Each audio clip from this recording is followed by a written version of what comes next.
Les combustions. Qu'est-ce qu'une combustion? Une combustion consiste à brûler un corps.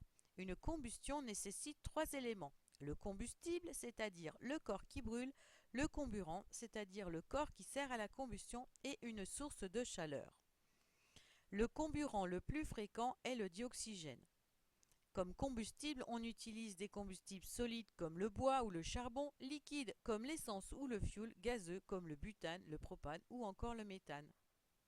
Qu'est-ce qu'une transformation chimique? Lors du TP avec notre bougie, on a pu réaliser la combustion de la paraffine. On s'est aperçu que des corps disparaissent, tels que le dioxygène et la paraffine, tandis que d'autres se forment, comme l'eau et le dioxyde de carbone.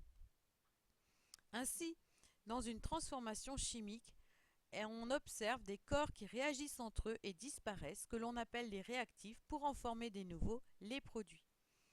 Donc on appelle réactif le corps qui disparaît au cours d'une transformation et on appelle produit le corps qui apparaît au cours d'une transformation chimique. Une combustion est une transformation chimique particulière qui dégage de l'énergie sous la forme de chaleur. Comment écrire un bilan de transformation chimique?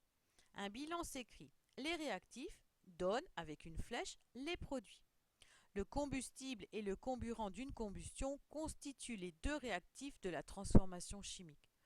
Toutes les combustions nécessitent et produisent de l'énergie. Ce sont des transformations énergétiques. Dans le cas de la combustion de la bougie, le bilan s'écrit: paraffine plus dioxygène donne dioxyde de carbone plus eau. Dans le cas de la combustion du butane que l'on a réalisé en TP avec le briquet, le bilan s'écrit: butane plus dioxygène donne dioxyde de carbone plus eau. Le bilan de la combustion du méthane qui a été faite sous forme d'activité documentaire s'écrit: méthane plus dioxygène donne dioxyde de carbone plus eau. Et le bilan de la combustion du carbone faite sous forme d'activité documentaire s'écrit: carbone plus dioxygène donne dioxyde de carbone. Quels sont les dangers pour les combustions? Avec l'hiver et le retour du froid, les accidents domestiques liés à l'utilisation de combustible pour se réchauffer se multiplient.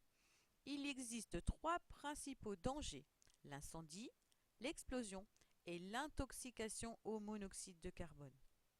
Une combustion est dite complète s'il y a assez de dioxygène, c'est-à-dire de comburant.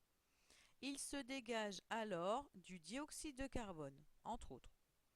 Une combustion est dite incomplète s'il n'y a pas assez de dioxygène. Il se dégage alors un gaz toxique, voire mortel, qui s'appelle le monoxyde de carbone. Le principal danger du monoxyde de carbone est qu'il est indécelable par l'homme. Il est inodore, incolore et sans saveur.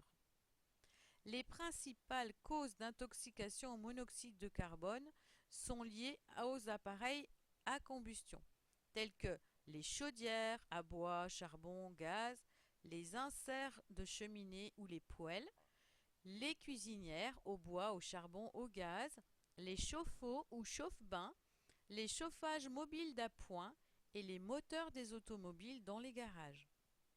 Pour éviter les intoxications au monoxyde de carbone, il faut effectuer annuellement un ramonage des conduits, bien entretenir les appareils de chauffage et aérer, ventiler le logement sans boucher les conduits d'aération.